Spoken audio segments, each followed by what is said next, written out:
آپ یہ کام کریں گے تو گناہ بھی ہے، اور جن جن میں کفارہ ہے وہ کفارہ بھی۔ بھول کے عالم میں گناہ بھی نہیں ہے، اور جن جن میں کفارہ ہوتا ہے وہ کفارہ بھی نہیں۔ لا علمی، جو خاتون کا نیل پالش کا مسئلہ تھا وہ تیسری کیٹیگری کا، لا علمی، مسئلہ ہی نہیں معلوم تھا، چاہے وہ نیل پالش تو ضمناً آ گیا اونٹ کو سمجھانے کے لیے، ان میں سے بہت ساری چیز مسئلہ۔ مثال دے دوں بہت پریکٹیکل، میں عموماً پریکٹیکل مثالیں دینے کی کوشش کرتا ہوں۔ ہر کتاب میں ہر مجتہد کے پاس لکھا یہ ہوتا ہے کہ احرام کی حالت میں خوشبو حرام۔ آگے جب ڈیٹیل آتی ہے تو ایک آخری مسئلہ اس میں ایسا ہوتا کہ عام طور پہ لوگ ذہن جاتا بھی نہیں کہ خوشبو میں یہ لکھا ہوگا۔ خوشبو کا استعمال حرام ہے، اور اگر کہیں بدبو ہو تو اس سے بچنے کے لیے ناک بند کرنا بھی حرام۔ اب یہ الگ سے مسئلہ نہیں لکھتے ہیں، یہ آتا ہے خوشبو کے اندر۔ اب ایک آدمی نے کہا مجھے احرام میں خوشبو استعمال ہی نہیں کرنا، تو میں کیوں پورا صفحہ پڑھوں؟ تو آگے بڑھ گئے۔ جبکہ بدبو میں ناک بند کرنا احرام کی حالت میں 12-14 گھنٹے کا احرام تو ہو گئی، اور حج کا تو 48 گھنٹے کا۔ آپ واش روم یا ٹوائلٹ جائیں گے، اور جہاں آپ جائیں گے وہ عموماً پبلک پلیس ہوگی، 500 آدمی اس کو استعمال کر چکے ہیں اور 200 آدمی باہر لائن میں کھڑے۔ اب یہ کہ بدبو ہو رہی ہے اور آپ احرام میں آپ نے ناک بند کر لی، گناہ ہو گئے۔ دوران حج اتنی ساری خلقت خدا، 20 لاکھ آدمی، 2 ملین، کہیں کچرا پڑا ہے، کہیں کھانا سڑ رہا ہے، کہیں پہ ٹوائلٹ وغیرہ میں رش زیادہ تھا تو لوگ وہیں راستے پہ پیشاب سے فارغ ہوئے، آپ گزر رہے ہیں، بدبو بدبو بدبو، آپ نے ناک بند کر، حرام۔ اس میں کفارہ نہیں ہے لیکن حرام۔ لیکن یہ مسئلہ وہ ہے کہ بہت سے لوگ اس کی خلاف ورزی کرتے لا علمی، کیونکہ کسی بھی مجتہد نے اپنی کتاب بدبو کو الگ سے نمبر دے کے نہیں لکھا۔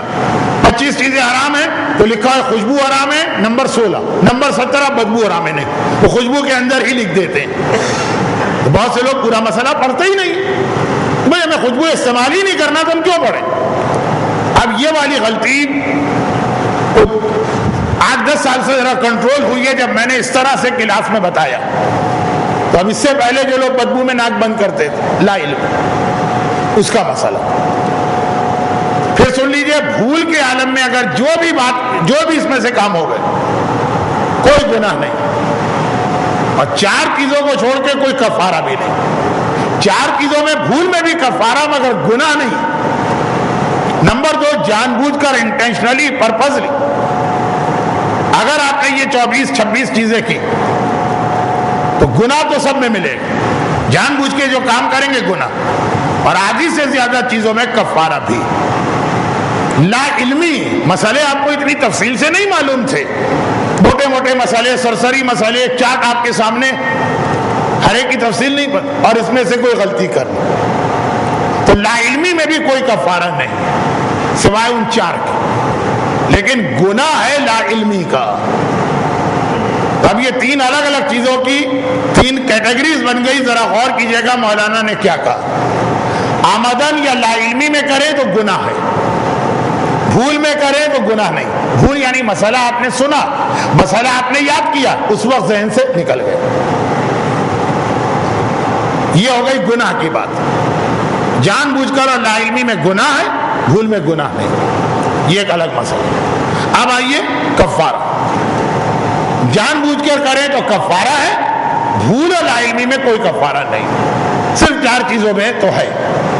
اب آئیے یہ موٹا سا مسئلہ بتا کر جس کا خلاصہ یہ نکلا کہ احرام کے دوران جتنی چیزیں آپ سے بھول کے عالم میں ہو جائیں، پورا چارٹ آپ کے سامنے ہے، ان میں جتنی چیزیں بھول کے عالم میں ہو آپ کو کفارہ نہیں دینا، بلکہ جتنی چیزیں آپ نے ایسی بھی کر لی جو مسئلہ نہیں پتا تھا، یہ خالی احرام کی بات ہے، طواف کی نہیں، احرام کی حالت میں جتنی ایسی غلطیاں کر لی ان کے اوپر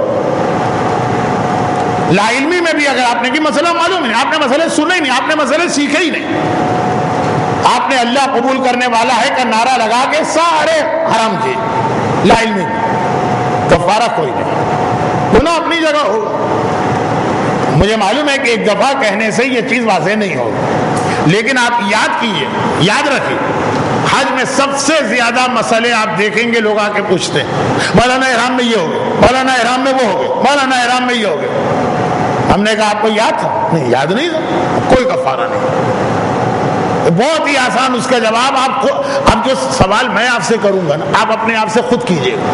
احرام میں کوئی غلطی ہو جائے، یہ دو جملے یاد رکھیے، اپنے آپ سے پوچھے گا کیا مجھے یاد تھا اس وقت مسئلہ؟ نہیں، یاد نہیں تھا۔ کیا معلوم تھا مسئلہ؟ نہیں معلوم نہیں تھا، کفارہ نہیں۔ خود ہی اپنے سوال کیجئے گا، خود ہی آپ جواب دے دیجئے گا۔ مولانا آپ کی خدمت کے لیے حاضر ہیں، مگر آپ خود اس وقت مولانا بن جائیے، اور یہ دو سوال، جو غلطی بھی بھول سے ہو جائے کوئی کفارہ نہیں، جو غلطی بھی لا علمی سے ہو گناہ ہے، کفارہ کوئی نہیں۔ کھانے کی بات ہے، بھوک لگ رہی ہے آپ حضرات کو؟ اچھا نہیں، میں نہیں سمجھا، اس سلوات کا پس منظر میری سمجھ میں نہیں آیا، پہلے میں غور کروں، میرا انداز بیان غلط تھا، میں مسئلہ نہیں سمجھا پایا، بھوک لگ رہی ہے، لائٹ تو ہے، لائٹ تو نہیں گئی ہے۔ جب تبرک آ جائے دے دیجیے گا، یہ سلوات بھی کیوں پڑھوائی گئی اور جواب بھی جتنا کمزور نحیف۔ صومالیہ کے قائد زدگان عموماً ایسے ہی سلوات پڑھتے ہیں۔ تو خیر، اب آ جائیے اس تمہیدی بیان کے بعد اصل مسئلے میں۔ اصل مسئلہ یہ ہے وہ 20 چیزیں جو مرد عورت دونوں پہ حرام۔ ایک خاص وجہ سے ہم اس مسئلے کی ترتیب بدل رہے ہیں۔ خاص وجہ کیا ہے؟ وہ 4 پہلے بتا دی جائیں جن میں ہر صورت میں کفارہ ہے، اور اس کے بعد اگرچہ وہ اس چارٹ میں بکھرے ہوئے ہیں، بہت زیادہ بھی بکھرے ہوئے نہیں ہیں، 2 ایک جگہ ہیں، 2 ایک جگہ۔ نمبر 1 بدن پر تیل ملنا، نمبر 2 بال اکھاڑنا۔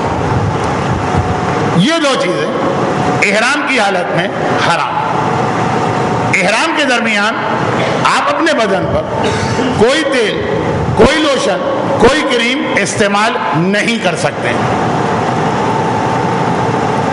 ابھی تھوڑی دیر پہلے ایک مسئلہ آیا تھا غسل احرام کے حوالے سے، اس میں اور اس مسئلے میں ذرا سا فرق یاد رکھیے گا، اور یہ فرق ابھی بہت اہم مسئلہ بننے والا ہے۔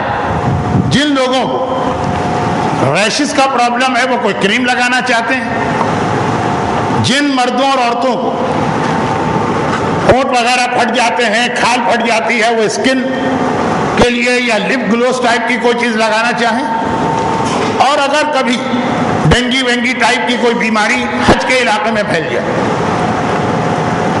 پہلے 2 مسئلے اب میں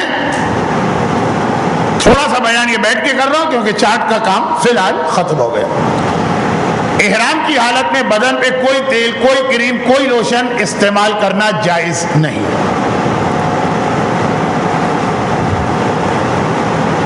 تیل، کریم، لوشن، ویزلین، اس ٹائپ کی چیزوں کی 2 قسمیں۔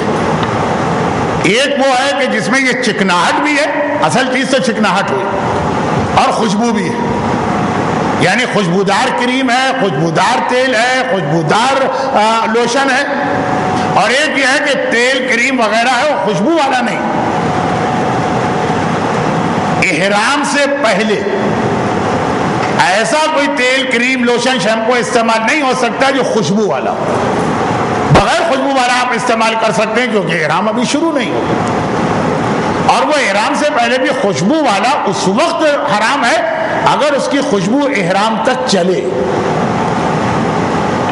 یہ پورا یہ مسئلہ نہ بنے کہ احرام سے پہلے ہر خوشبو حرام ہو گئی، نہیں۔ اگر آپ نے احرام سے پہلے کوئی ایسا شیمپو استعمال کیا کہ اس کی خوشبو گھنٹہ آدھے گھنٹے میں اڑ جائے گی تو غسل اور تلبیہ کے درمیان اتنا وقت تو ہوتا ہی۔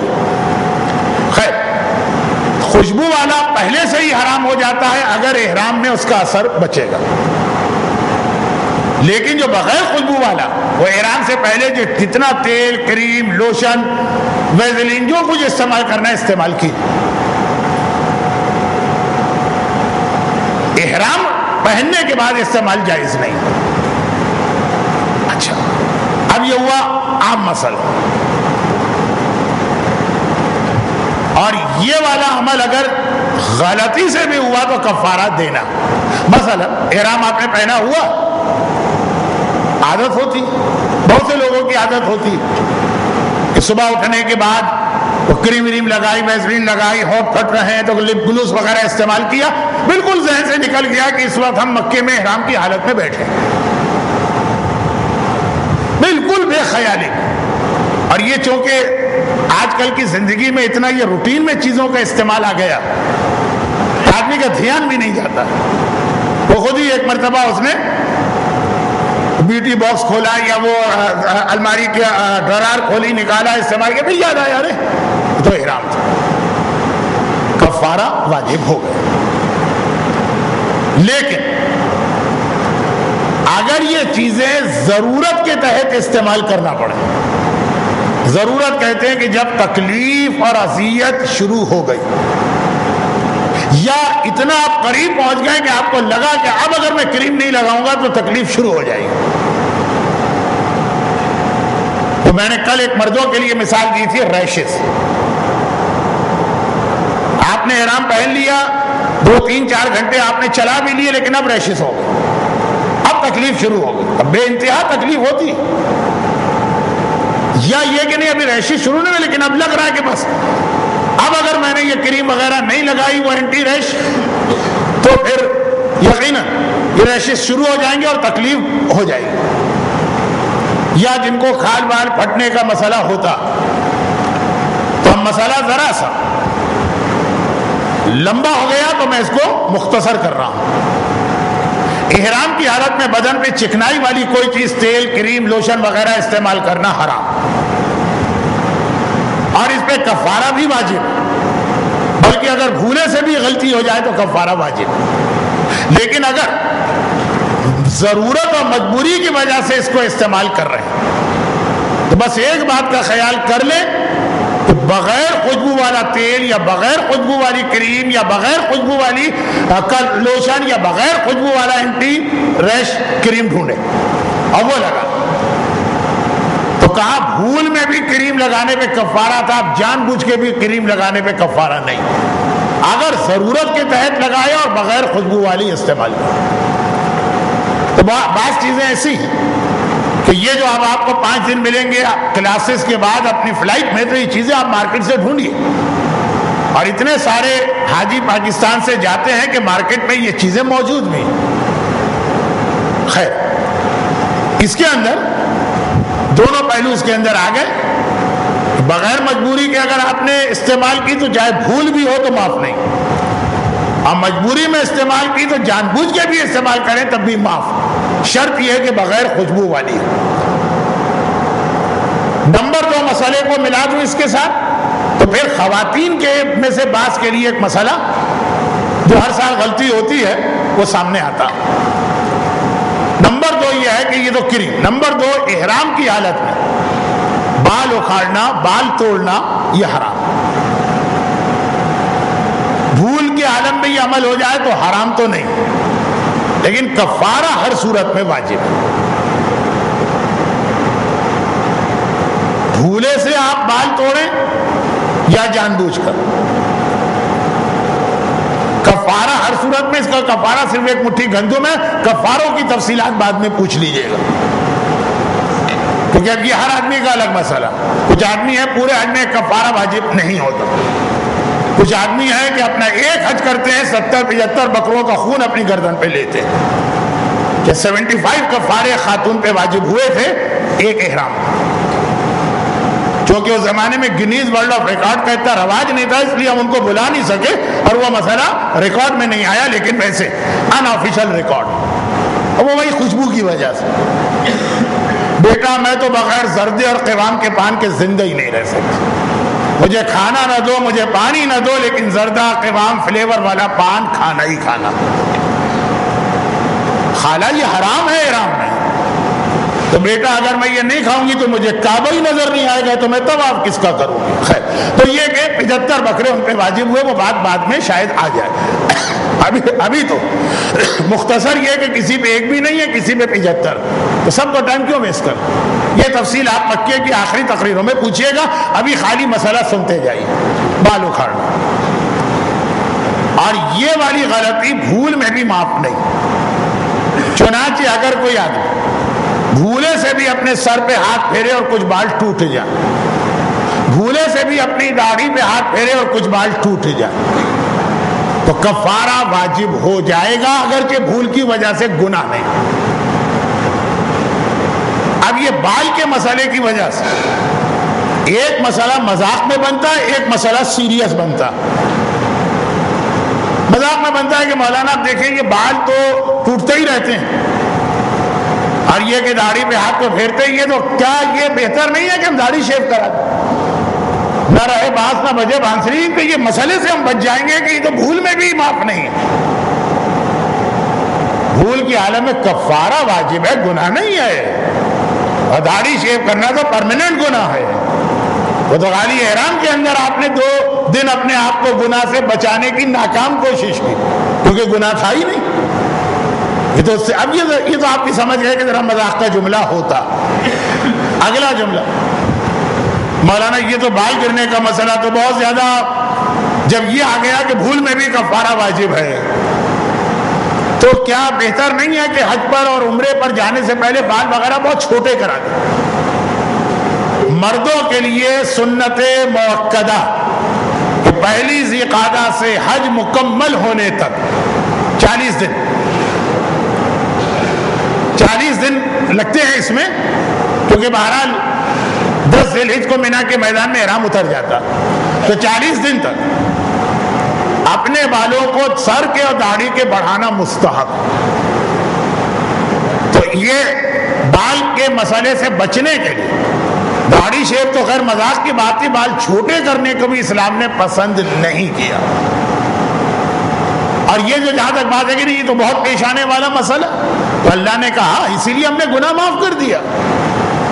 حج کر رہے ہو اب گناہ نہیں ہے، کفارہ اگر دینا ہے، یعنی وہ بھی کسی غریب کو آٹا دو گے، تو اس سے بچنے کے لیے اس قسم کے طریقے بالکل نامناسب۔ تو بال اکھاڑنا۔ اب آئیے اس میں 2 مسئلے خواتین سے متعلقہ، وہ بھی کچھ خواتین، اور ایک مردوں عورتوں دونوں کے لیے۔ جان بوجھ کر بال توڑنا حرام، بھول کے عالم میں بال ٹوٹ جائے تو وہ معاف ہے، کفارہ ہے، گناہ معاف۔ لیکن ایک صورتحال ایسی کہ جان بوجھ کے بھی آپ کے بال ٹوٹ رہے ہیں، آپ تو خیر نہیں رہے، ٹوٹ رہے ہیں، تب بھی اسلام نے اس میں اجازت دی ہے، گناہ بھی نہیں ہے، کفارہ بھی نہیں۔ وہ یہ ہے کہ اگر وضو یا غسل کے دوران کسی کے بال ٹوٹے، ایک تو اتفاقاً ٹوٹے، ایک نہیں، ایک آدمی کو پتا ہے جب میں غسل کرتا ہوں میرے سر کے بال تو ٹوٹتے ہی، خواتین پتا ہے کہ کچھ بال ٹوٹیں گے، یا وضو میں جب سر کا مسح کریں گے کچھ بال ٹوٹتے ہی ہیں۔ ایک تو ہوتا ہے نا کہ آپ کہیں کبھی ٹوٹتے ہیں کبھی نہیں ٹوٹتے، ابھی ہم وضو کر رہے ہیں پتہ نہیں بال ٹوٹے کہ نہ ٹوٹے، وہ تو پھر بھی ذرا سا بھول کی کیٹیگری میں چلا گیا۔ آپ 100% آپ کو پتا ہے کہ بال ٹوٹتے ہیں، لیکن وضو اور غسل کی وجہ سے جو بال ٹوٹے اور جتنے ٹوٹے وہ جائز بھی ہے اور کفارہ بھی نہیں، چاہے وضو اور غسل واجب نہ ہو۔ ایک تو ہوتا ہے کہ بھئی آپ کہیں کہ ہاں بھئی واجب وضو ہے تو واجب تو اہم چیز ہے، نہیں، سنت وضو آپ کرنا چاہ رہے ہیں، سنت غسل آپ کرنا چاہ رہے ہیں، آپ پتہ ہے کہ بال ٹوٹے اور ٹوٹتے ہی ہیں ایسے عام طور پر، یہ معاف۔ اس کی وجہ سے آپ وضو اور غسل کو چھوڑیں، ویسے تو مرضی ہے سنت میں، لیکن اس کی وجہ سے نہ چھوڑیں۔ جب اللہ ایک چیز کو معاف کر رہا ہے تو ٹینشن لینے کی کیا ضرورت ہے؟ یہ تو ہو گیا مسئلے کا پازیٹو پہلو جو آپ کو، یہ حج وغیرہ سب اللہ نے ہماری کمزوریاں اور ہمارے پیش آنے والے مسائل کو دیکھ کے بنایا۔ اچھا، لیکن وضو اور غسل کے علاوہ بھول کے عالم میں بھی اگر بال ٹوٹے تو اس کا کفارہ آتا ہے، لیکن وضو اور غسل کے ساتھ اس میں ایک اور میں بھی معافی، وہ یہ ہے کہ احرام کی چادر ہے، اتارتے وقت بدلتے وقت اگر کچھ بال ٹوٹے، مردوں میں کم لیکن عورتوں میں یہ مسئلہ بہت پیش آتا ہے کہ وہ جو اپنا احرام کا مخنا جب اتارتی ہیں تو اس کے بعد 2-4 ٹوٹے ہوئے بال نظر آتے ہیں. چلے اگر ہم نے مان لیا کہ پہلی دفعہ تو ان کو پتہ ہی نہیں تھا لیکن اب پتہ بھی چل گیا، اس حالت میں جو بال ٹوٹیں گے وہ معاف، نہ کفارہ ہے نہ گناہ. اور یہیں پر رک کر احرام کا ایک مسئلہ ابھی میں بتا رہا ہوں جو مجھے پہلے بتانا چاہیے تھا، لیکن میں نے دیکھا کہ کل سے آپ احرام سن رہے ہیں تو ذرا سے آپ بے چین تھے کہ بات ذرا آگے بڑھنا چاہیے، تو میں نے آپ بات آگے بڑھا دی. اب یہاں رک کے وہ پرانا ایک مسئلہ لے آؤں. پرانے سے مطلب کل والا نہیں، آج کے مسئلے کا ایک بچا ہوا حصہ. احرام آپ نے سنا کہ 2 چادریں آپ پہنیں گے، آپ کا اپنا لباس. جن چادروں میں آپ نیت کر کے تلبیہ پڑھیں، یہ لازم نہیں ہے کہ عمرہ پورا ہونے تک وہی آپ کے بدن پہ رہیں. اب اس میں 2-3 چھوٹی باتیں سن لی. وہ بال اکھاڑنے میں مسئلہ آتا ہے کہ چادر کھولتے وقت یا اتارتے وقت جو بال ٹوٹ جائے، تو سوال یہ ہے کہ چادر اتارنے کی اجازت ہے کہ نہیں.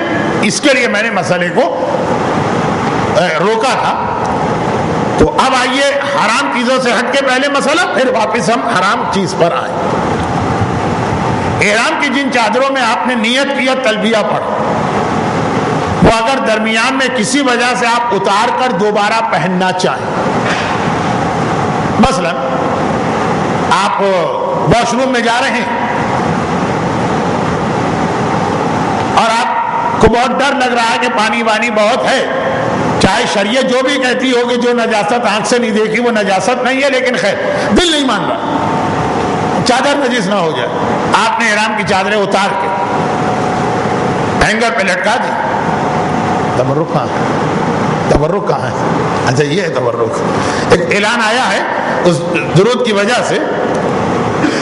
ہاں یہ تو میں اشارہ کر چکا ہوں. انہوں نے کہا ہے کہ اگر آپ اجازت دیں تو ہم تبرک تقسیم کریں. ارے میں تو انتظار کر رہا تھا کتنی دیر سے. اب اس وقت ان کو مسئلے سمجھ میں نہیں آ رہے ہوں گے. شیرمال یا روٹی یا جو بھی تبرک ہوگا وہ بھی ضروری ہے. اب آپ تبرک لیتے جائیے اور میری بات سنتے جائیے، اور میری بات سنتے ہوئے آپ تبرک کو استعمال کریں تو آپ کو شکایت بھی نہیں ہوگی کہ ذرا پھیکا تھا یا مرچ مسالہ صحیح نہیں تھا. پتہ ہی نہیں چلے گا، بس پیٹ بھرے گا اور میرا بیان آگے چلے گا. تو سنیے بیان. وہ یہ ہے کہ احرام کی چادر اگر آپ کسی وجہ سے، مردوں کے لیے زیادہ مسئلہ ہے لیکن عورتوں کے لیے، وہ آپ اتارنا چاہیں تو اتار سکتے ہیں. عموماً لوگ ٹوائلٹ یا واش روم یا ریسٹ روم میں جاتے وقت چادر نجس نہ ہو اس لیے چادریں اتارنے کو ترجیح دیتے ہیں. گئے وہ واش روم میں، انہوں نے لاک کیا، چادریں اتار کے ہینگر پہ لٹکائیں، پھر ضرورت سے فارغ ہوئے دوبارہ پہنے، بالکل جائز. یہ بھی نہیں کہ جائز تو ہے لیکن مکروہ ہے، نہیں. وہی خواتین کا مسئلہ تو احرام کی چادر اتارنا چاہیں یا وہ جوڑا جو ہے وہ اتار کے دوبارہ پہننا چاہیں. اب آئیے مسئلہ نمبر 2. بلکہ اگر آپ بدلنا چاہیں، وہ احرام کی چادر آپ نے پہنی تھی، کافی میلی ہو گئی، بہت پسینے والی ہو گئی، آپ کو شک سا ہونے لگا کہ شاید نجس ہو گئی، آپ نے کہا اس کو چینج کر دو، بالکل اجازت. البتہ میلی چادر کے حوالے سے کل مسئلہ آ گیا، بہتر یہ ہے کہ اس وجہ سے نہ بدلے، لیکن جائز تو اس وجہ سے بھی بدلنا جائز ہے. خواتین وہ جو جوڑے میں احرام پہن کے نیت کر کے تلبیہ پڑھ کے آئیں، اگر کسی وجہ سے اس جوڑے کو اتار کر پہنے تو وہ تو پہلا مسئلہ تھا جائز، بدل کے دوسرا جوڑا پہننا چاہیں بالکل اجازت. نمبر 3 وہ یہ ہے کہ اگر جو احرام کا لباس بتایا گیا اپنے بدن کے پرائیویٹ پارٹس کھولے بغیر آپ باقی احرام کی چادریں اتار کے کچھ دیر بغیر اس کے بیٹھنا چاہیں، جب جائیں گے خانہ کعبہ کا طواف کریں، احرام کے بعد دوسرا واجب طواف ہے نا، اس وقت پہن لیں گے. مثلاً آپ حضرات کمرے میں پہنچے اور اب آپ 12 گھنٹے کا 10 گھنٹے کا سفر کر کے آئے, 4-5 گھنٹے آرام کر کے جائیں گے سیکنڈ واجب طواف کے لیے. آپ نے مردوں نے عموماً یہ ہوتا ہے خاص طور پر گرمی میں کہ اوپر کی چادر اتار کر ہی ایک طرف رکھ دی, خالی ایک ہی چادر میں سو گئے, لیٹ گئے, آرام کیا, یہ سب اجازت ہے, کوئی حرج نہیں. یہ نہیں ہے کہ احرام کی 2 چادریں مستقل جسم پہ رہنا چاہیے. خواتین کے درمیان بیٹھی, مثلا ہوٹل کے کمرے میں گئے, 4 عورتوں کے لیے کمرہ, 4 عورتیں, کوئی نامحرم مرد نہیں ہے, مکنا اتار کے وہی جو لباس ہے اسی میں وہ 4-5 گھنٹے بیٹھنا چاہے تو کوئی حرج نہیں. بلکہ اب میں بہت احتیاط سے ایک لفظ کہہ رہا ہوں, اسے مذاق کا نشانہ نہ بنا لیجئے گا. وہ یہ کہ اگرچہ کاروان ابو ذر میں تو ایسا سسٹم ہوتا ہے کہ مرد الگ عورتیں الگ کمرے, بعض اوقات ایسا ہوتا ہے کہ کسی اتفاق کے تحت 2 محرم رشتہ داروں کو ایک کمرہ مل جاتا ہے, ابھی مجبوری ہو جاتی ہے, بھائی بہن ہے, ماں بیٹا, باپ بیٹی, ایک کمرہ دے دی, یعنی ایک مرد ایک عورت جو محرم ہے.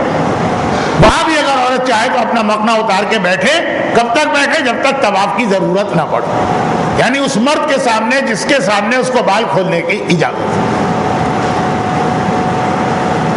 مولانا تو آپ نے تو باپ اور ماں اور بیٹی بتایا, جو سب سے اہم مرد ہے شوہر بیوی, وہاں بھی اجازت ہے اگر مزید کسی گڑبڑ کا امکان نہ ہو. مطلب میں اس سے زیادہ کیا کہوں. خیر, تو خلاصہ یہ کہ احرام کی چادریں نیت اور تلبیہ کے وقت جو آپ کے بدن پر ہے, وہ پورے عمرے میں وہی چادریں بدن پہ رہنا ضروری نہیں, بغیر کسی مجبوری کے بدلی جا سکتی, اور وہی چادریں بھی رکھیں تو ہر وقت بدن پہ رہنا ضروری نہیں.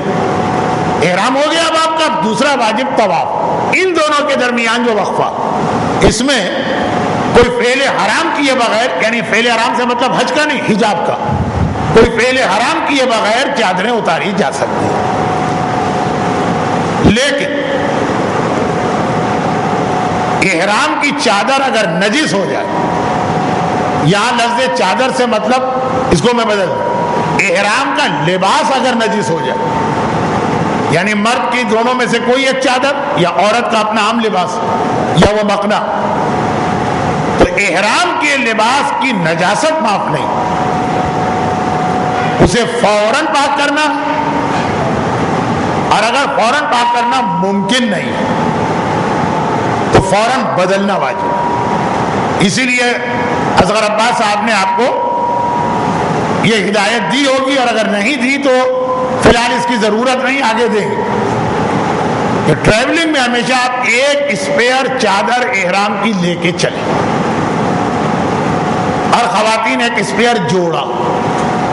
کہ بعض اوقات سفر میں پاک کرنے کا یا وقت نہیں ہوتا, یا پانی نہیں ہوتا, یا ایسی جگہ ہوتے ہیں کہ پاک کرنے جائیں گے تو اور نجاست پھیل جائے گی, تو ٹھیک ہے آپ اس کو بدل, آپ کے اوپر کی چادر. اب دیکھیے, احرام کی آپ نے 2 چادریں پہنی, زیادہ آپ کے ذہن میں مردوں خیال آئے گا کہ زیادہ چانسز نیچے کی چادر کے نجس ہونے کا, واش روم ٹوائلٹ میں, لیکن نہیں, زیادہ اوپر کی چادر نجس ہوتی ہے. نیچے کی چادر جب آپ بل دے کے اس کو مضبوط کرتے ہیں تو خاصا وہ پیروں سے اوپر آ جاتی ہے. نجس ہو سکتی ہے لیکن کم امکان. اوپر کی چادر اتنی لمبی ہوتی ہے کہ جب آپ اٹھتے ہیں بیٹھتے ہیں تو وہ چادر کے سرے جو ہے وہ پانی کے اندر یا بعض اوقات کموڈ میں چلے جاتے ہیں. اب اس وقت ہم اس کے اوپر ریسرچ نہیں کر رہے ہیں, بتا یہ رہے ہیں کہ کوئی بھی چادر اگر نجس ہو تو آپ کے لیے مسئلہ یہی, اس کو فوراً پاک کر. پاک کرنا مشکل ہے یا دل نہیں چاہ رہا, مشکل میں دل نہیں چاہ رہا, ہم یہاں حج کرنے آئے, دھوبی گھاٹ کھولنے نہیں آئے ہیں, نہیں پاک کرنا, کوئی بات نہیں, بدل لیں. جو ایک ایکسٹرا یا اسپیئر چادر آپ نے رکھی, یہی خواتین کا مسئلہ. مکنا نجس ہوا یا قمیص نجس ہوئی یا شلوار نجس ہوئی, فوراً پاک کرنا, اس میں انتظار نہیں ہے کہ 2 گھنٹے کے بعد بس رکے گی تو وہاں جا کے واش روم میں پاک کریں گے. الا یہ کہ اتنے مجمع میں عورت پھنسی بیٹھی کہ بے حجابی ہو جائے گی, پھر وہ ایک مجبوری ہو. اب مردوں کے لیے تو مسئلہ ہے کہ فوراً پاک کرنا.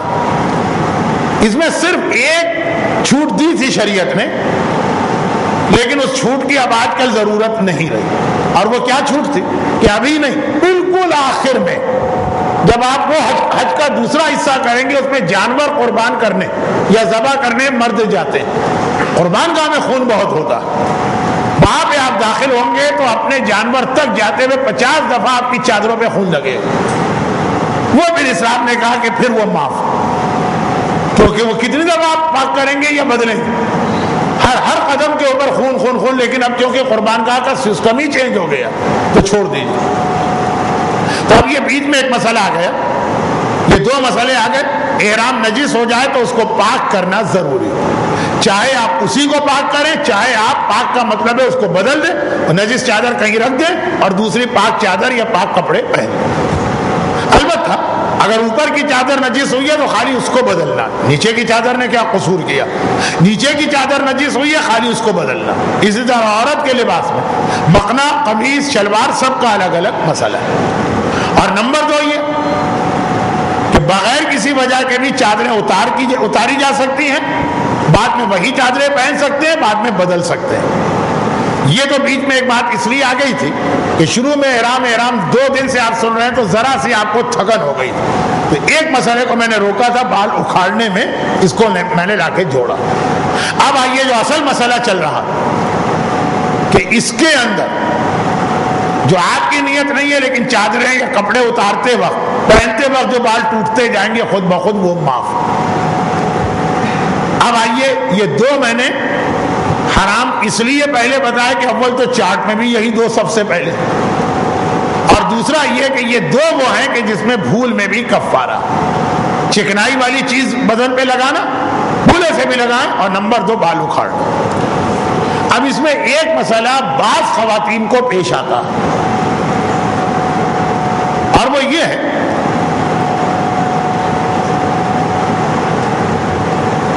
کہ اگر کوئی عورت عمرہ شروع ہونے سے پہلے ہی پیریڈز میں اور وقت آ گیا اس کے احرام باندھنے کا، تو پیریڈ میں احرام تو پہنا جا سکتا ہے. پیریڈ کے دوران احرام پہننے، نیت کرنے اور تلبیہ پڑھنے میں کوئی حرج نہیں. صرف نماز نہیں پڑھیں گے، غسل بھی کر سکتے ہیں، نجاست ہے مگر احرام کا غسل. احرام کی چادر بھی پہنیں گے، نیت بھی کریں گے، تلبیہ بھی پڑھیں گے. لیکن پہلا واجب تو کر لیں گے اور کر لینا چاہیے، کیونکہ آپ کی وجہ سے قافلہ میقات پہ ٹھہرے گا تو نہیں. شریعت نے بھی اجازت دی. اب آپ مکے آ گئے، مکے آنے کے بعد دوسرا واجب ہے طواف، جو عام طور پہ قافلے یا فوراً کر لیتے ہیں یا 4-5 گھنٹے آرام کر کے کرتے ہیں. لیکن 4-5 گھنٹے، دن نہیں. اب جو نجس خاتون ہوں گی ہو سکتا ہے کہ وہ اسی 4-5 گھنٹے میں پاک ہو جائیں، بہت پہلے سے ان کی نجاست چل رہی، ہو سکتا ہے 2-3 دن اور وہ نجس رہیں. تو احرام میں کوئی حرج نہیں ہے، مکے میں آنے میں کوئی حرج نہیں ہے. عمرہ نہیں کر سکتی کیونکہ عمرے کے لیے طواف واجب ہے. طواف مسجد کے اندر ہوتا ہے. مکے کی مسجد میں قدم رکھنا بھی حرام ہے جنابت اور حیض کے عالم میں. باقی مسجدوں کا مسئلہ تو آپ بچوں کو پڑھاتے ہیں اپنے یہاں کہ مسجد کے ایک دروازے سے داخل ہو، رکے بغیر دوسرے سے نکل جائے. یہ فارمولہ میقات کی مسجد میں بھی چلتا. تو جو عورتیں پیریڈز میں ہوں اور میقات پہ پہنچ جائیں مسجد میں، تو یہی کہا جاتا ہے کہ اب آپ ایک دروازے سے داخل ہو، رکے، چلتے چلتے نیت کیجئے، تلبیہ پڑھیے اور دوسرے سے نکل جائیے. لیکن چونکہ ہم لوگ جب مدینے کی مسجد میں جائیں گے میقات، تو اس وقت اتنا مجمع ہوگا اس مسجد کہ قدم رکھنے کے بعد دوسرا قدم اٹھانے میں 10 منٹ لگیں. بھری ہوتی ہے، کھچا کھچ بھری ہوتی ہے. اس لیے میں نے کہا کہ وہ عورت اس مسئلے سے فائدہ نہیں اٹھا پائے گی. اور مردوں کا مسئلہ یہ ہے کہ اگر ان پہ غسل جنابت واجب تو خیر سب سے اچھی چیز تو ہے کہ غسل کر کے ہی آ جاؤ. لیکن اپنی جگہ مسئلہ ہے کہ ہر مسجد میں آپ ایک دروازے سے داخل ہو، رکے بغیر دوسرے سے نکل جائے، سوائے 2 مسجدوں، مکے کی مسجد الحرام جس میں خانہ کعبہ ہے، مدینے کی مسجد النبوی جس میں روضہ رسول. اس میں آپ ایک قدم بھی نہیں رکھ سکتے، چاہے آپ کو رکنا نہیں ہے، قدم رکھ کے بغیر رکے نکل جانا، یہ بھی حرام. تو اب یہ خاتون جو ہیں جو نجاست میں ہیں، وہ حرم نہیں جا سکتی. البتہ صفا مروہ کی پہاڑی وہ مسجد کا حصہ نہیں, وہاں جا سکتی ہیں پیریڈز والی عورتیں, چاہے یہ شروع میں پیریڈز کا مسئلہ ہو احرام کے وقت, چاہے مکے کے قیام میں آگے جا کے جب کوئی احرام نہیں تب یہ مسئلہ پیش آ گیا. صفا پہاڑی مروہ پہاڑی پہ جا سکتے, وہ بھی ایک باہن دل کو مطمئن کرنے والا منظر ہوتا.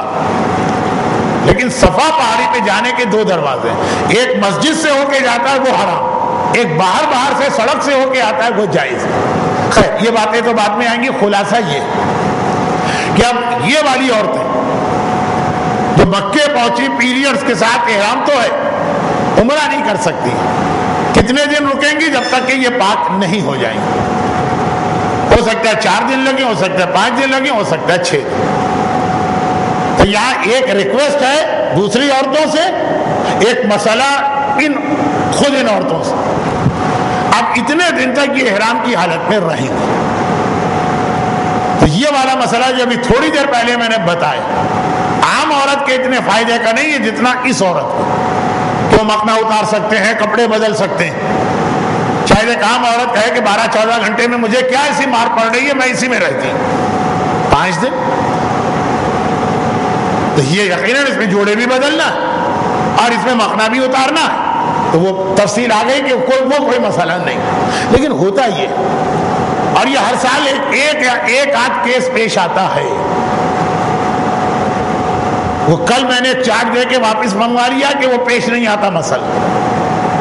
میں خود اس بات کا خیال کر رہا ہوں جو مسئلہ پیش نہیں آتا وہ آپ کو اس کی زحمت میں نہ ڈالا جائے, جو پیش آتا ہے وہ بتایا جائے. اب ہوتا یہ ہے کہ 3-4 دن یہ عورتیں احرام میں, یعنی یہ ساری چیزیں ان پہ حرام, لیکن 1-2 دن تک اپنے آپ کو احرام میں سمجھنا, اور خاص طور پر جب قافلہ بھی احرام میں ہو وہ آسان. باقی سب لوگ احرام سے فارغ ہو چکے, کمرے کے جتنے بھی ساتھی وہ ساری چیزیں دوبارہ ان پہ حلال ہو چکی.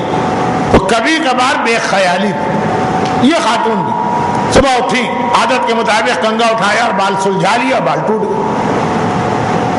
صبح اٹھی عادت کے مطابق کوئی تیل, کوئی کریم, کوئی لوشن, کوئی ذہن میں خیال نہیں ہے کہ اس وقت ہم احرام میں ہیں, کیونکہ 2 دن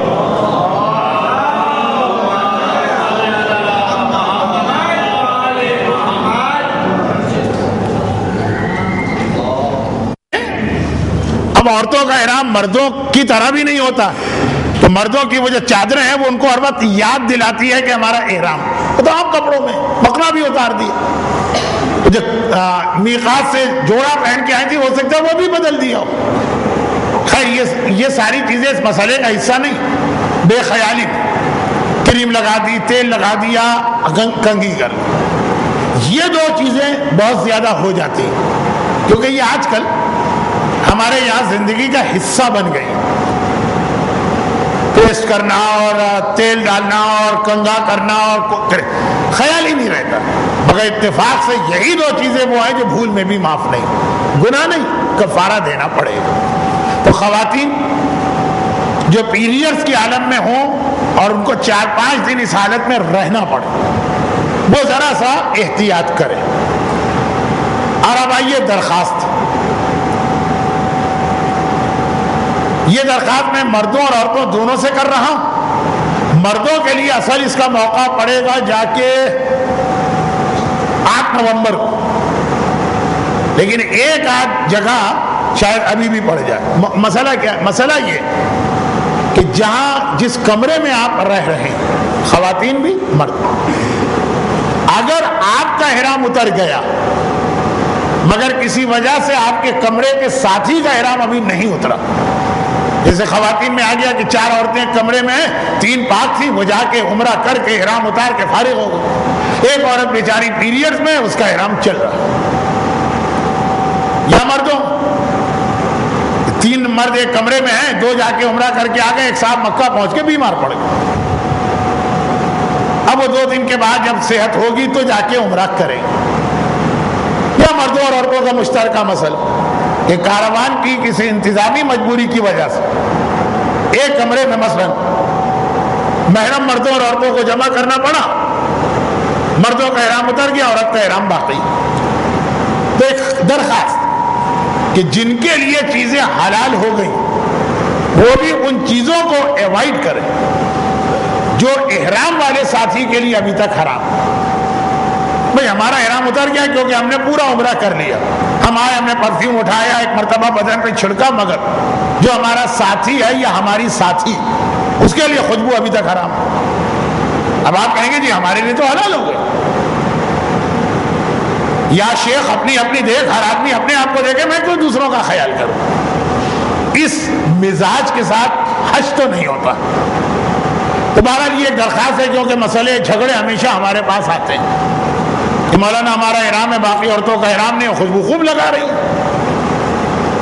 اچھا, تو یہ تو ایک ایسی درخواست ہے جو پریکٹیکل ہے.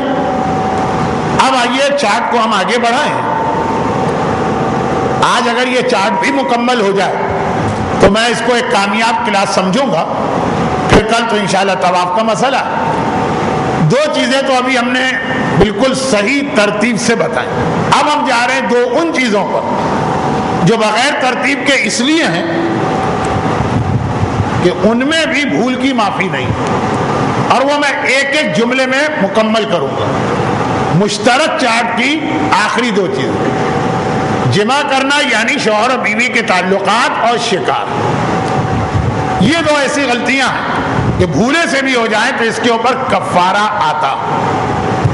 یہ بار بار آپ نے سنا کہ بھولے سے ہو تو گناہ نہیں.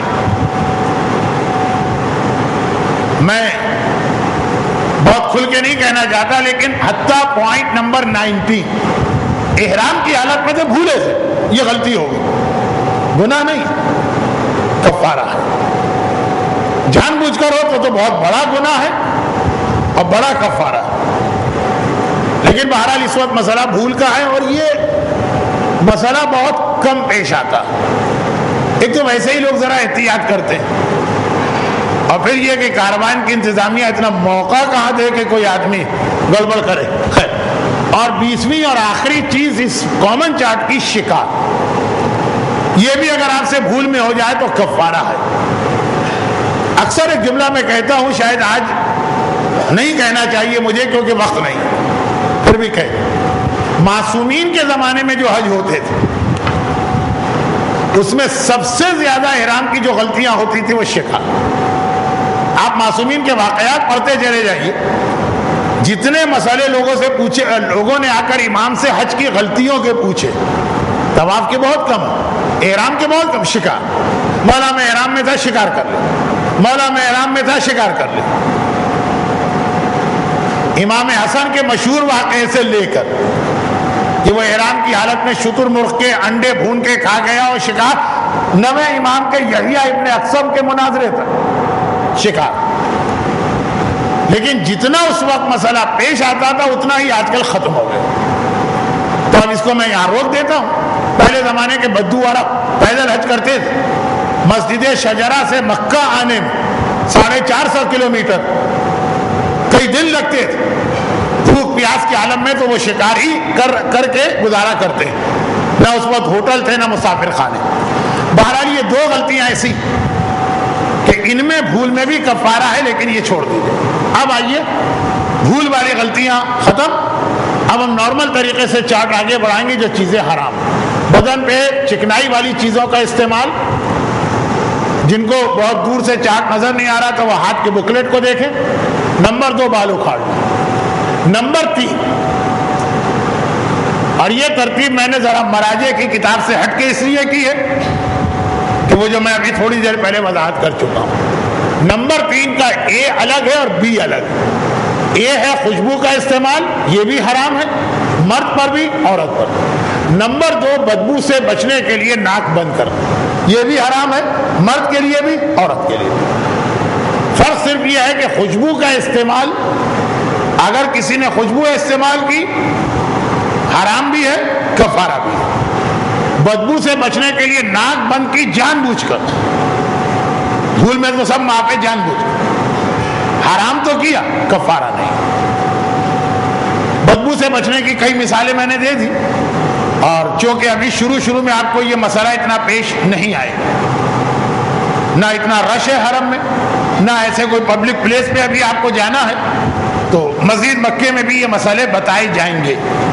جب حج کا دوسرا حصہ جو نہیں ہے اس وقت چارٹ میں نے ہٹوا دیا خود ہی, حج کے دوسرے حصے میں جب آپ عرفات, منا, خیمے اور وہ سب, تو یہاں اتنا کا مسئلہ نمبر 3 کے اے پر واپس آئیے. خوشبو کا استعمال حرام. اس کا بریکٹ دیکھیے گا, خوشبو کے استعمال میں صابن اور ٹوتھ پیسٹ بھی شامل ہے. اچھا یہ لفظ میں نے لکھا ہے اس بورڈ پر, خوشبو کا استعمال, اور مراجع تو خالی خوشبو لکھتے ہیں. استعمال کا مطلب ہے تینوں طریقوں کا استعمال حرام. جو سب سے پہلے ذہن میں آتا ہے خوشبو لگانا. اگر آپ نے خوشبودار کریم لگائی تو اس میں 2 حرام جمع ہوئے, پہلا اور تیسرا. کریم کوئی بھی ہو وہ لگانا حرام ہے, چاہے خوشبودار ہو چاہے بدبودار, چاہے بغیر بو. اور تیسرا خوشبو کا استعمال, چاہے وہ کریم ہو چاہے کوئی اور خوشبو. تو خوشبو کا استعمال اور پہلے دونوں جمع ہو جاتے ہیں خوشبودار کریم. خیر وہ تو ہم کریم کے مرحلے سے نکل آئے. خوشبو کا استعمال حرام, جس میں خوشبو لگانا آ گئے. پیسٹ جو آپ کرتے ہیں اگر خوشبودار ہے تو وہ لگانے کے معنوں میں آئے گا. صابن اگر آپ استعمال کرتے ہیں یا شیمپو استعمال کرتے ہیں وہ خوشبو لگانے میں آئے گا. اور پرفیوم اور عطر تو ہے خوشبو لگانا. یہ احرام کی حالت میں آپ کے لیے حرام. بلکہ مسئلہ آ چکا ہے لیکن آدھا جملہ, بلکہ اگر احرام سے پہلے بھی کوئی ایسی خوشبو استعمال ہوئی جس کے اثرات احرام کے اندر باقی ہیں, یعنی جس کے اثرات تلبیہ کے بعد بھی باقی ہیں, تو وہ بھی حرام. نمبر 2, استعمال کا مطلب ہے خوشبو سونگھنا. خوشبو کا سونگھنا بھی کسی انداز سے ہو وہ حرام. البتہ یہ والا گناہ وہ ہے جو بھول میں معاف ہے. آپ دیکھیں گے اس میں بلیک سرکل نہیں, جس پہ بلیک سرکل نہیں ہے وہ ساری چیزیں بھول کے عالم میں معاف بھی ہیں, کفارہ بھی نہیں. جان بوجھ کے اگر خوشبو آپ نے سونگھ لی وہ حرام. اور اس میں صرف ایک خوشبو کی اجازت ہے. اچھا میں واضح کر دوں, اور یہاں سے مجھے ایک نیا موضوع چھیڑنا تھا لیکن اب وقت نہیں. ایک خوشبو کی اجازت ہے مگر ذرا سی ٹیکنیکل طریقے سے. آدھے مراجع نے ڈائریکٹ اجازت دی ہے, آدھے نے کہا احتیاط واجب ہے کہ یہ اجازت بھی نہیں, مگر احتیاط واجب میں ہمیں اختیار ہے دوسرے مرجع کی بات ماننے کا. جو چھوٹی کتاب آپ کو دی گئی ہے اس کی تقلید کے چیپٹر کو بہت غور سے پڑھیے. یہاں رک کر مجھے حج کے احتیاط واجب ko سمجھانا تھا. میں سمجھاؤں گا, یہاں موقع نہ ملا تو مکے میں اگر زندہ رہا تو فی الحال اتنا سمجھ لیجیے. جو ذرا سے مسائل کو جانتے ہیں اور مجھے توجہ سے سن رہے ہیں ان کو کئی جگہ لگا ہوگا کہ فلاں مسئلہ مولانا نے مسئلے کی وجہ سے نہیں بتایا, کسی نے اعتراض کیا ہوگا اس لیے بولے. تو خیر ایک خوشبو صرف جائز. مثلا جیسے آغا سیستانی نے کہا احتیاط واجب ہے کہ یہ بھی جائز نہیں, مگر احتیاط واجب میں آپ دوسرے مرجع کی بات مان سکتے ہیں. تو نتیجہ یہ نکلا خلاصہ کہ بہرحال وہ جائز ہے. اور وہ ہے خود کعبے میں جو خوشبو لگائی جاتی ہے.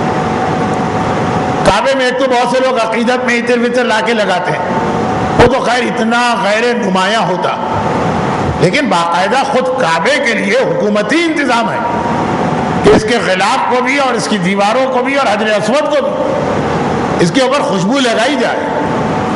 خلوق, اس خوشبو کا ایک نام بھی ہے مخصوص خلوق.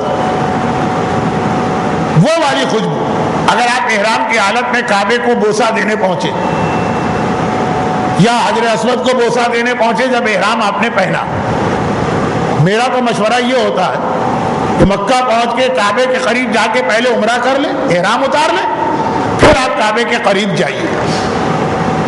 میں ہر سال یہ کہتا ہوں اور اس کا اصل موقع کل آئے گا اس کی تفصیل کا. لیکن مجھے بھی پتا کہ کاروان ابو ذر کے حجاج زندگی میں پہلی بار کعبے کو دیکھ رہے ہیں. اس وقت اتنے ایموشنل یا جذباتی ہوتے ہیں، ساری چیزیں ذہن سے نکل جاتی ہیں۔ پھر بھی مشورہ جو اصل میں کل آنے والا طواف کعبہ میں، ابھی بھی سن لیے کہ احرام اترنے تک، یعنی احرام اترے گا جب آپ تقصیر کریں، کعبے کے قریب ہی نہ جائیے، لیکن بہرحال کعبے میں جو خوشبو لگائی جاتی ہے غلاف کعبہ یا دیوار کعبہ یا حجر اسود پر، وہ اگر آپ کی ناک میں پہنچی تو وہ جائز ہے، اس وقت ناک بند کرنا واجب نہیں۔ تو یہ تھا خوشبو کے استعمال کا دوسرا مسئلہ، خوشبو سونگھنا، لگانا بھی جائز نہیں ہے، سونگھنا بھی جائز نہیں۔ خوشبو لگانے میں ایک مسئلہ میں پہلے بتاتا تھا، پھر میں نے بند کر دیا، ابھی بھی اتنی ضرورت تو نہیں ہے، پھر بھی بتا دوں۔ جب تک پی آئی اے کا نظام بہت صحیح تھا تو یہ مسئلہ بتاتا تھا، جب یہ نظام ذرا خراب ہو گیا تو ضرورت نہ رہی۔ وہ یہ ہے کہ بعض ایئر لائنز جس میں پی آئی اے بھی شامل رہ چکی ہے، جو آپ کو ایک کھانا دیں گے پلین، اس کے ساتھ آخر میں ہاتھ پوچھنے کے لیے خوشبودار ٹاول دیں گے، ریفریشنگ ٹاول کہتے ہیں اسے، کہ وہ کھانے کے بعد اس سے آپ وہ جو جس طرح بچوں کو نیپی وغیرہ پوچھتے وقت جو آتا ہے اس طرح کا ایک ٹیشو خوشبودار ہوتا ہے۔ اس اعتبار سے یہ مسئلہ پہلے ہم بتاتے تھے کہ دیکھیے آپ کھانا کھائیے گا لیکن وہ والا ٹاول استعمال نہ کیجیے گا اگر آپ ان لوگوں میں ہیں جو پلین میں احرام پہن کے گئے۔ وہ کون لوگ ہیں؟ یہ منڈے کو آئے گا کاروان ابو ذر کے، کچھ لوگ پلین میں احرام پہن کے جائیں گے، کچھ بغیر احرام کے۔ تو خیر ضمنی بات آ گئی، یہ بھی خوشبو والے ٹیشو یا ٹاول کا استعمال لگانے میں آ گیا۔ سونگنا بھی حرام ہے۔ یہ دو چیزیں تو فوراً ذہن میں آتی ہیں، خوشبو سونگنا، خوشبو لگانا۔ خوشبو کھانا بھی حرام ہے، بلکہ بعض مراجع یہ کہتے ہیں، آج کے نہیں، کہ احرام میں جو اسلام نے خوشبو حرام کی وہ صرف خوشبو کھانا حرام کیا، باقی خوشبو کی دونوں قسمیں جائز ہیں۔ لیکن ہمیں پوری تاریخ شیعت پر تو بحث نہیں کرنا ہے، ہمارے اس وقت کے مراجع کیا کہتے ہیں؟ وہ کہتے ہیں کہ خوشبو لگانا بھی حرام ہے، سونگھنا بھی حرام ہے، لیکن سب سے اہم خوشبو کھانا۔ اب خوشبو کھانے کا مطلب جس کو خاتون کے 75 بکرے، زعفران، یہ اگر آپ کھا رہے ہیں چاہے براہ راست چاہے پلین کے بریانی دی گئی اس میں زعفران پڑا۔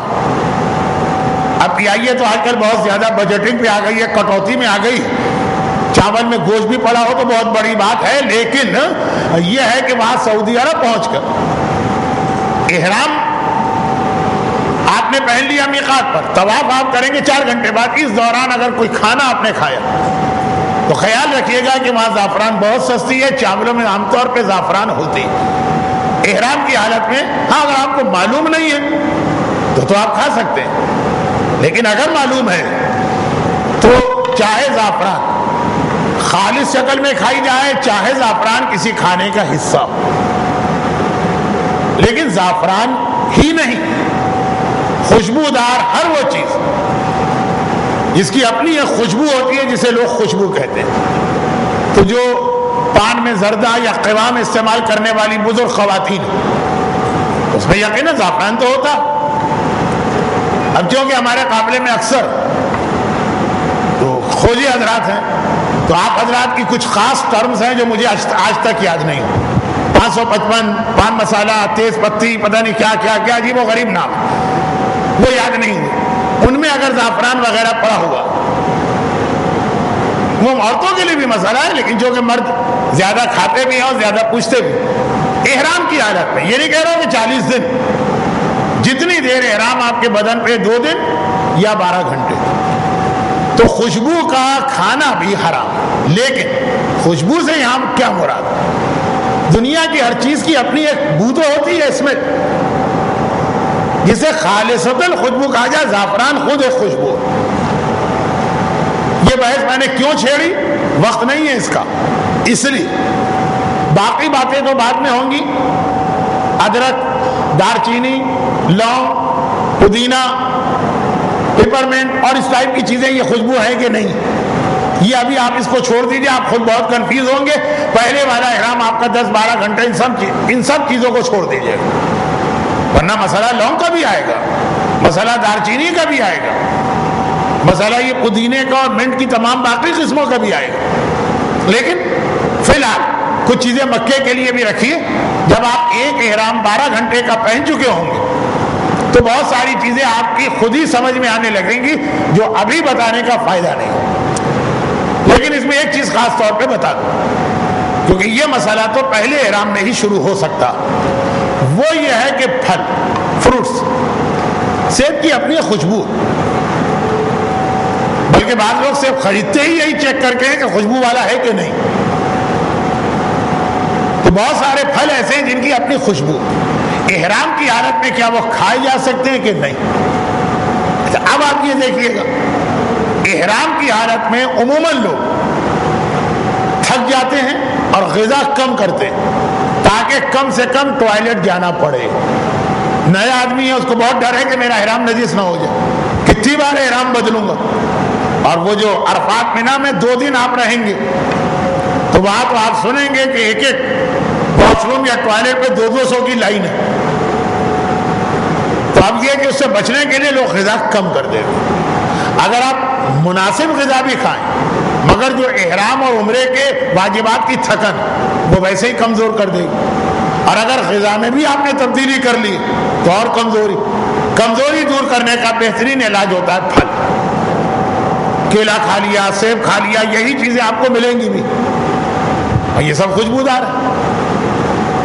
تو یہ مسئلہ جو اس وقت آپ کو چاہے کتنا ہی بیکار سا لگ رہا ہو، جب آپ جدہ ایئرپورٹ پر بھوک سے تڑپ رہے ہیں اور آپ کو ایک سیب لا کے دیا گیا تب کا یہ مسئلہ بنے گا. آپ حضرات اس وقت بھی بہت تھک چکے ہیں، لیکن بجائے سیب کے آپ کو پراپر قسم کا ایک تبرک دے دیا گیا ہے. اسی لیے اب اگر آپ کہیں ہماری عادت ہے کہ تبرک کے بعد ہم پھل کھاتے ہیں تو 5 منٹ 10 منٹ ٹھہر جائیے اور جا کے بازار سے خرید لیجیے گا. لیکن حج میں آپ کو بہت ملیں گے پھل، یہ بہترین چیز. توانائی کی توانائی آدمی کی رہتی ہے، غذا کے مسئلے سے بھی بچ جاتا مگر خوشبودار. تو پھلوں کا مسئلہ یہ بعض لوگوں کو عجیب لگتا مگر نہ میرے پاس وقت ہے سمجھانے کا یہ مسئلہ اور نہ ہی اس قسم کے اعتراضات کا جواب دینا میری عادت ہے. مسئلہ یہ ہے کہ خوشبودار پھل کھائے جا سکتے ہیں، سونگے نہیں جا سکتے. وہ خود خوشبو نہیں مانا گیا ہے پھل کے پیس، لیکن اسے ناک سے لگا کے اگر آپ نے سونگا وہ حرام. سونگے بغیر آپ نے کھایا، کھاتے وقت جو منہ میں ایک ٹیسٹ آئے گا خوشبو کا، یا ہو سکتا ہے کہ بعض لوگوں کی ناک بایونک ناک ٹائپ کی ہو کہ بہت دور سے بھی وہ سونگ لیتے ہیں. آپ کو ایسے کچھ لوگ ملیں گے. آج آپ نے اپنے گھر میں بریانی پکائی ہے، وہ پتہ نہیں 5 میل دور والا اسی دن آپ کے گھر میں آئے گا کھانا کھانا، پتہ نہیں کیسے وہ سونگ لیتا. تو اگر کسی کی ناک بہت طاقتور، وہ کھا رہا ہے اور خوشبو جا رہی ہے ناک میں، سونگ نہیں رہا، وہ سب معاف. خلاصہ یہ ہے کہ پھل کو ہاتھ میں لے کر جان بوجھ کے اس کو سونگنا، یہ خوشبو سونگنے میں آ گئے. لیکن سونگے بغیر اس کو کھانا، یہ خوشبو کھانے میں نہیں آیا. کوئی یہ نہیں کہے گا آپ خوشبو کھا رہے ہیں، لوگ کہیں گے آپ سیب کھا رہے ہیں. لیکن زعفران جب آپ کھا رہے ہوں گے تو یہ بھی کہا جائے گا کہ آپ زعفران کھا رہے ہیں، یہ بھی کہا جائے گا بھائی آج سے تم خوشبو کھا کے آئے. خیر یہ میں نے بہت مختصر ایک جواب دے دیا، مسئلہ مکمل. خوشبو کا استعمال سونگنا بھی حرام، لگانا بھی حرام، کھانا بھی حرام. اور جو مشہور چند خوشبو ہیں ان کا نام لے کر کھانے کا بتا دیا، پھل کا بھی میں نے بتا دیا، کھانا جائز ہے، سونگنا جائز نہیں. اب یہ جو مسالہ جات کی کیٹیگری میں 3-4 چیزیں آئی، دار چینی اور یہ پودینہ اور یہ منٹ کی اور بہت ساری قسمیں، اس کو ذرا روک دیجیے گا، یہ فی الحال مسئلہ پیش نہیں آئے گا. بدبو سے ناک بند کرنا حرام. لیکن دونوں مسئلوں کا فرق بھی آ گیا کہ خوشبو کے استعمال میں کفارہ بھی واجب ہے، بدبو کے استعمال میں کفارہ واجب نہیں ہے، گناہ ضرور. اچھا خوشبو میں بھی ہر خوشبو میں کفارہ نہیں.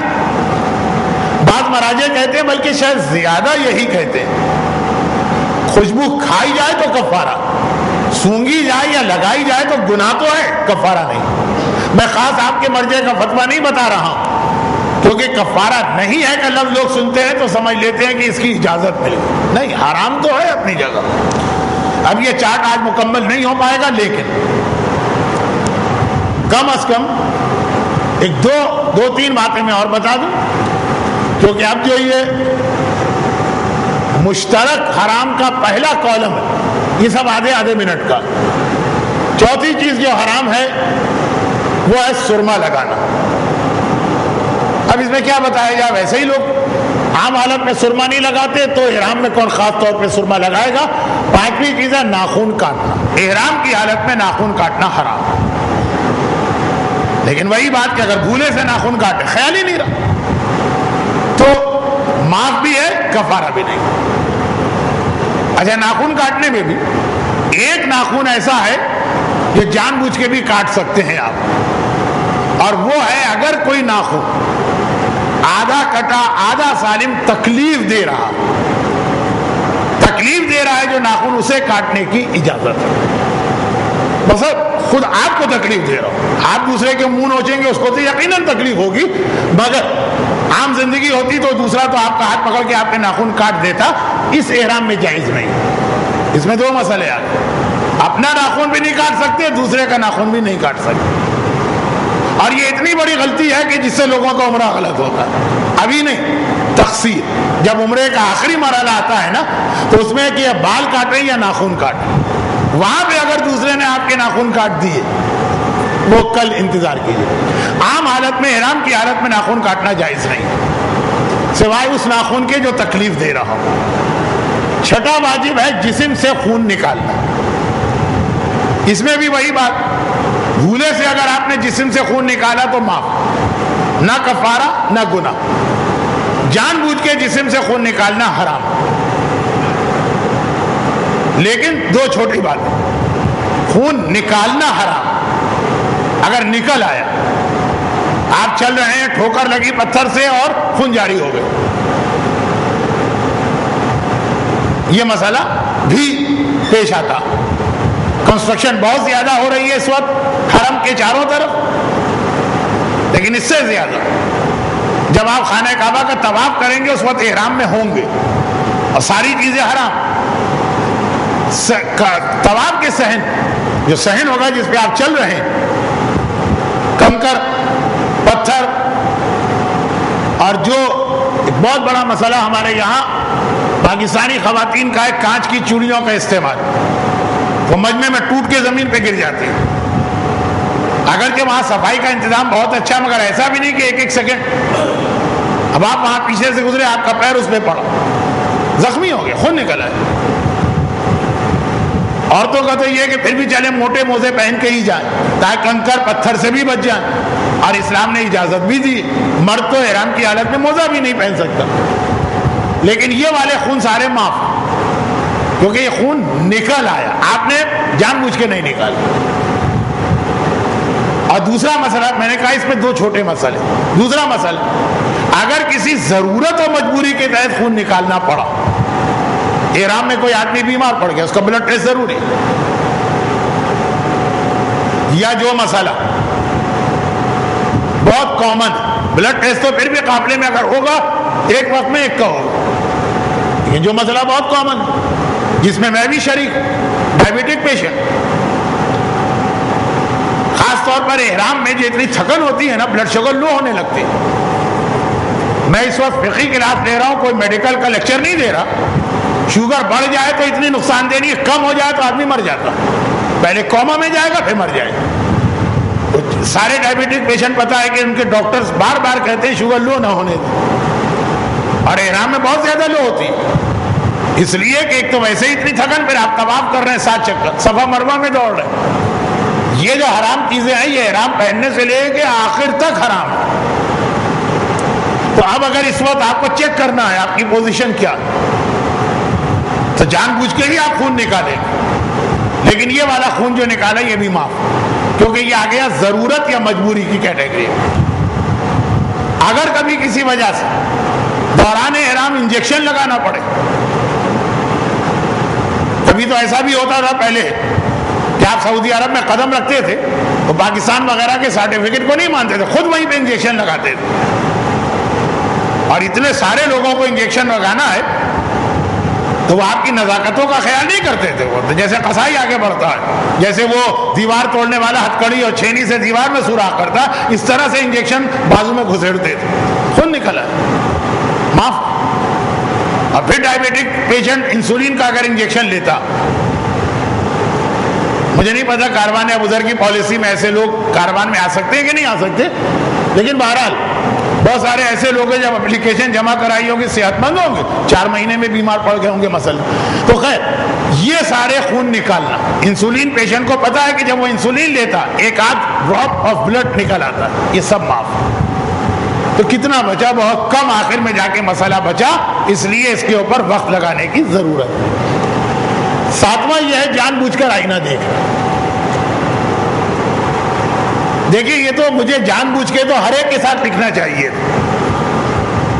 کیونکہ یہ سب بھول میں معاف ہے سوائے 4, مگر ضرورت نہیں تھی. آئینہ جو کہ مسئلہ سب سے زیادہ پیش آئے گا, احرام پہننے سے لے کے حرم میں انٹر ہونے تک. حرم میں جانے کے بعد پھر آپ اس مسئلے سے بچ جائیں گے. لیکن آج کل کی زندگی میں اتنا آئینہ استعمال ہوتا, حتیٰ یہ کہ بلڈنگ میں اگر لفٹ ہے تو لفٹ تک میں آئینہ لگا ہے, اسی میں تو آپ کو جانا ہے اپنے کمرے تک.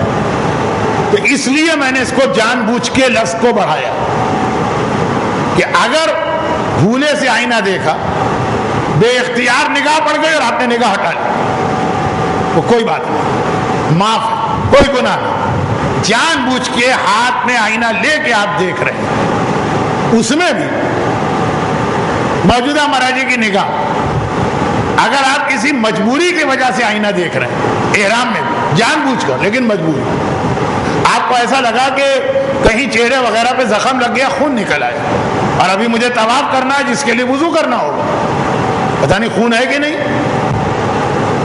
ایک طریقہ تو یہ کہ آپ نے ساتھی سے پوچھا, ایک طریقہ ہے کہ آپ صرف خون دیکھنا چاہ رہے ہیں, یا جو وضو میں زیادہ احتیاط کرنے والے مرد عورتیں, کوئی اور رکاوٹ تو نہیں لگ گئی. تو اگر کسی مجبوری کی وجہ سے آئینہ دیکھے یا ضرورت, وہ معاف, یعنی جان بوجھ کے دیکھے. باقاعدہ آپ نے آئینہ اٹھایا کہ مجھے اپنے آپ کو دیکھنا ہے, مسئلہ بھی پتا ہے کہ احرام میں یہ حرام ہے, لیکن میں اس کو زینت کی نیت سے یا اپنے آپ کو دیکھنے کی نیت سے نہیں دیکھ رہا ہوں, مجبوری, وہ معاف. تو بہت حرام جتنی چیزیں سب سے زیادہ پیش آنے والا مسئلہ, لیکن آخر میں جا کے سمٹ کے اتنا منا سا مسئلہ بن گیا, کیونکہ کوئی انتہائی شقی اور اللہ سے لڑائی کا ارادہ کر کے گیا ہوگا جو ساری سہولتیں ذہن میں رکھنے کے بعد بھی پھر بھی آئینہ دیکھے. بھول سے آئینہ دیکھنا معاف, مجبوری میں آئینہ دیکھنا معاف, ضرورت میں آئینہ دیکھنا معاف, صرف یہ کہ جان بوجھ کر بغیر کسی وجہ کے آئینہ دیکھنا. جب بغیر کسی وجہ کے آدمی کیوں دیکھے آئینہ؟ اسی لیے بعض مراجع نے کہ زینت کی نیت سے آئینہ دیکھنا, زینت, زیب و زینت, وہ حرام ہے. وہ اسی وجہ سے کہ مجبوری, ضرورت, بھول, یہ سب نکل جائے. اچھا اب یہاں پہ ایک سوال, بھول میں آئینہ دیکھنا معاف ہے, اگر کتنی بھول, کتنی بار؟ مولانا ہم تو 50 دفعہ دیکھ چکے ہیں. میں یہی کہتا ہوں, یہاں بھی میں سوال کرتا ہوں, یہ سوال اب اپنے آپ سے کیجئے, آپ بھول میں کتنی بار دیکھنا چاہتے ہیں؟ 500 مرتبہ اجازت, 1000 مرتبہ اجازت, 10,000 مرتبہ اجازت, 1 ملین, 10 لاکھ اجازت, ختم بات. بھول میں اگر 85 بار بھی نگاہ پڑے, ہاں یہ ضرور مراجع نے لکھا ہے کہ بہتر یہ ہے کہ جہاں پہ وہ آئینہ ہو جس پہ بار بار نگاہ پڑے, اس پہ کوئی کپڑا یا کوئی کاغذ وغیرہ لگا دے, بہتر. لفٹ ہے, لفٹ میں آپ جب جائیں گے جتنی بار جائیں گے نگاہ پڑے گی اگر اس میں آئینہ ہے, معاف ہے سب. 50, 100, 200, 500, 1000, 2000 اجازت, لیکن بہتر کا لفظ آیا. 8واں حرام دانت اکھاڑنا, نہ پیش نہ آنے کے برابر مسئلہ، لیکن یہ بھی جان بوجھ کر ہاتھ ہل رہا تھا، بعض لوگوں کی عادت ہے اور ہلاتے رہتے ہیں، اس کو خیال ہی نہیں رہا، نکال لیا، معاف ہے۔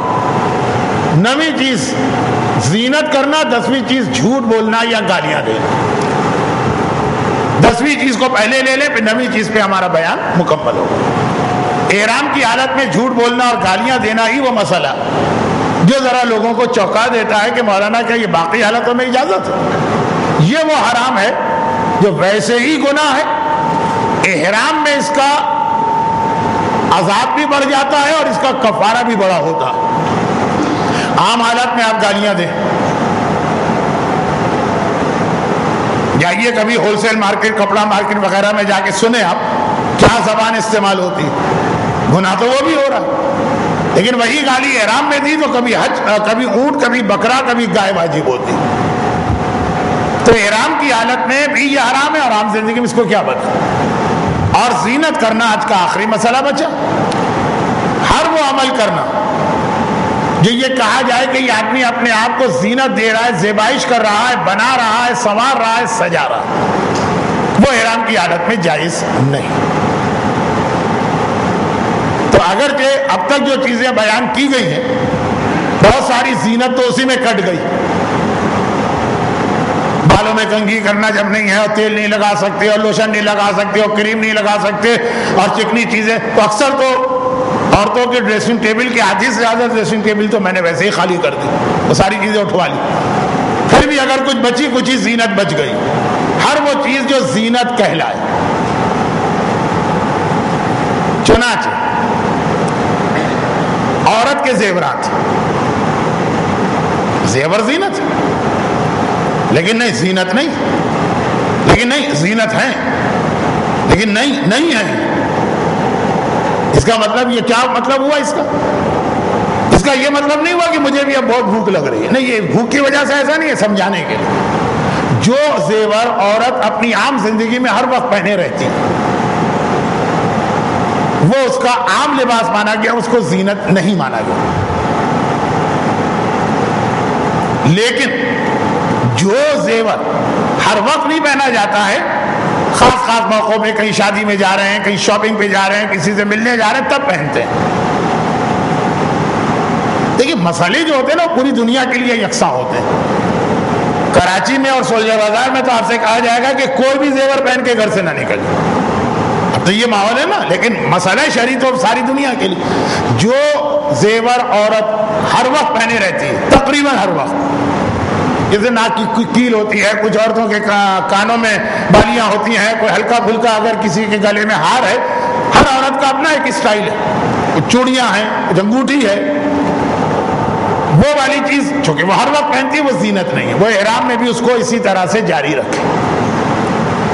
اور جو کسی خاص موقع پہ پہنا جائے وہ زینت کہلاتا ہے، وہ احرام کی حالت میں جائز نہیں۔ انگوٹھی کے لیے پھر بھی ایک مسئلہ ہے کہ اگر انگوٹھی عورت نے سنت کی نیت سے پہنی ہے تو احرام میں اس کو جاری رکھ سکتے ہیں، اور اگر زینت کی نیت سے پہنی ہے تو اتارنا۔ تو جو کہ جو عام حالت میں بھی انگوٹھی پہنے رہتی، تو ناک کی کیل یا بندے وغیرہ یا چوڑیاں، وہ نہیں، انگوٹھی عموماً سنت ہی کی نیت سے پہنی جاتی ہے، جو عام ہر وقت پہنتی ہے۔ وہ جو خاص انگوٹھی ہے وہ خاص موقع پہ پہنی جائے وہ زینت میں آتی ہے، تو زینت میں عورت کے زیورات بھی آ جاتے ہیں۔ لیکن صرف وہی چیزیں اس میں آئیں گی جو زینت کہلائیں۔ اب اس کے اندر 3 چھوٹے مسئلے سنیے، اور آج کی حد تک میں آپ سے اجازت چاہوں گا۔ 3 چھوٹے مسئلے۔ پہلا مسئلہ یہ ہے کہ تصویر کھنچوانا یا اپنی ویڈیو بنانا، اب اس میں اگر اس کی وجہ سے کوئی زینت کر رہے تو حرام ہے، لیکن نہیں، وہ خالی یہ کہ آدمی نے دیکھا احرام وغیرہ میرا صحیح بندھا ہوا ہے، متنا وغیرہ میرا صحیح ہے، پوز بنا رہے ہیں تاکہ وہ تصویر جو ہے نا بری نہ آئے، لیکن کوئی چیز ایکسٹرا آپ نے، لیکن دوران حج سن گلاس ضرورت بھی، خاص طور پر اب جو حج گرمی میں آ رہا، کیا سورج، کیا گلیز، کیا اس کی چمک، مگر فی الحال آپ کو اس کی ضرورت پیش نہیں آئی۔ اس لیے بہت ہی مختصر اس کا مسئلہ بتاؤں کہ وہ زینت، وہ سن گلاس جو زینت میں مانا جائے، لوگ یہی کہیں بہت ہی تم نے آج اسٹائلش سن گلاس پہنا ہوا ہے، کہاں سے آیا؟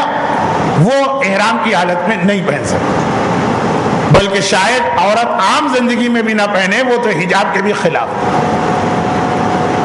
اور وہ سن گلاس جو زینت کی کیٹیگری میں نہیں آیا، وہ اجازت۔ 3 مسئلے تھے۔ مسئلہ نمبر 3 یہ تھی، اس کے بعد یہ مسئلہ مکمل ہو رہا ہے، پھر مجھے تیسرے اور 9ویں مسئلے کو ملا کر آپ سے اجازت چاہنا ہے، لیکن آج اصغر عباس صاحب کی بہت مختصر ایک انتظامی تقریر بھی، اور جیسا کہ آپ کو معلوم ہے کہ کل آپ کو بہت جلدی آنا، اگر رات میں ہی آپ اتنی دیر سے پہنچے کہ صبح نہ اٹھ پائیں، جبکہ کل کی کلاس آج سے زیادہ اہم۔ آج تو یہ ساری چیزیں جو آپ نے کی جان بوجھ کے بھی کریں گے تو اس میں سے کوئی چیز آپ کا حج غلط نہیں کرتی، کفارے آ جائیں گے، گناہ ہے، حج غلط۔ کل کا جو مسئلہ طواف ہے وہ غلط آپ نے کیا تو حج گئے۔ تو خیر، اس لیے میں کہہ رہا ہوں کل بالکل وقت پہ آنے کی کوشش کریں۔ یہ تیسرا مسئلہ زینت کا، وہ یہ ہے کہ اب سن گلاس میں تیسرا بھی آ گئے، عورت کے لیے کلرڈ کانٹیکٹ لینس، مرد کے لیے بھی یہی مسئلہ ہے، لیکن جو کہ عورتوں میں اس کا رواج بہت زیادہ۔ اب تو ہر ایک کو معلوم ہو گیا، ورنہ پہلے تو ہم حیران بھی ہوتے تھے، 15 منٹ پہلے یہ نیلی تھی تو 15 منٹ میں پیلی ہو گئی، تو آدھے گھنٹے میں لال ہو گئی، تو 15 منٹ کے بعد طوطا بھی اتنی جلدی رنگ نہیں بدلے گا جیسا آنکھ کا رنگ۔ نہیں مولانا، وہ کانٹیکٹ لینس ہے۔ اچھا تو خیر، لوگ سکھا دیتے ہیں بہت ساری چیزیں۔ تو کانٹیکٹ لینس رنگین اگر ہو تو وہ عام زندگی میں بھی عورت کے لیے حرام، اگر وہ چہرہ کھول رہی ہے، چہرہ چھپا رہی ہے تو، اور احرام میں تو زینت ہو گئی۔ اس کے ساتھ بھی زینت کی اور جتنی باتیں۔ اب اس میں ایک آخری مسئلہ، بہت اہم تو نہیں لیکن بہرحال پھر بھی ایک مسئلہ نمبر 3 اور مسئلہ نمبر 9، یہ 2 مسئلے، ان کا کمپیئر۔ خوشبو کا استعمال احرام کی حالت میں بھی حرام ہے، اور احرام سے پہلے بھی اگر خوشبو آپ نے لگائی ہے جو احرام تک چلے، احرام کا مطلب ہمیشہ تلبیہ، یہ 4 حرام چیزیں یعنی تو پہلے والی خوشبو بھی حرام اگر تلبیہ تک رہے، اور تلبیہ کے بعد تو ہے ہی حرام۔ زینت، تلبیہ کے بعد زینت حرام۔ اگر کسی نے تلبیہ سے پہلے زینت کوئی ایسی لگائی جو پہلے لگائی، اس وقت احرام نہیں تھا، اور اس کے اثرات تلبیہ کے بعد تک رہتے ہیں، وہ والی زینت حرام نہیں۔ یعنی یہ مطلب نہیں کہ حج سے 5 دن پہلے سے زینت بند کر دو۔ خوشبو میں یہی مسئلہ کہ احرام پہننے سے اتنا پہلے خوشبو بند کر دو کہ اس کی جتنی دیر اس کی خوشبو چلے۔ اگر کوئی خوشبو ایسی آپ استعمال کرتے ہیں گھٹیا ٹائپ کی جو آدھے گھنٹے میں خوشبو اڑ جاتی ہے، تو احرام سے آدھا گھنٹہ پہلے بند کر دو۔ بہت اچھی خوشبو استعمال کرتے ہیں آپ جو 2 دن رہتی ہے، تو 2 دن پہلے بند کر دو۔ ٹھیک ہے، زینت میں یہ نہیں۔ مسئلے کے پریکٹیکل مسئلہ ہے کہ وہ کتاب پریکٹیکل مسئلہ۔ ذی قعدہ شروع ہو گیا، ہو سکتا ہے کئی شادیاں بھی چل رہی۔ اگر کسی خاتون نے مہندی لگائی شادی میں شرکت کے لیے، ابھی احرام تو نہیں ہے نا، مگر یہ مہندی جو ہے وہ کون مہندی اور وضو والا مسئلہ اور حجاب والا مسئلہ وہ ایک طرف رکھیے۔ میں تو حج کی اس وقت بات کر رہا ہوں کہ ایسی مہندی لگانا کہ جو تلبیہ کے بعد تک نظر آئے، وہ تو لگ گئی ایک بار۔ زینت ہے مگر ہم نے زینت احرام سے پہلے کی، جو احرام تک باقی، اس میں جائز، خوشبو میں جائز نہیں تھا۔ زینت کا معیار ہے تلبیہ، تلبیہ کے بعد زینت جائز نہیں، تلبیہ سے پہلے کی وہ زینت بھی جائز ہے جس کے اثرات تلبیہ کے بعد تک رہیں۔ اب اگر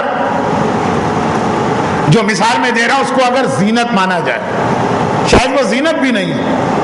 خواتین کا مثلا یہ آئی برو وغیرہ بنا لینا، حج سے پہلے حج کی تیاریوں میں یہ بھی ہے، فیشل کرایا، فیشل تو خیر زینت نہیں ہے لیکن آئی برو، بہرحال اگر اس کو زینت مانے کم از کم آغاز ثانی تو نہیں مانتے جو اجازت دے رہے ہیں، لیکن فرض کیجیے تو اگر ہم نے احرام سے پہلے یہ زینت کرائی یا آئی برو بنائی ایک دن پہلے جانے سے، تو اس کے اثرات تو ایک دن میں تو رہیں گے، جائز۔ اگر یہ زینت بھی ہو تو جائز ہے، کیوں؟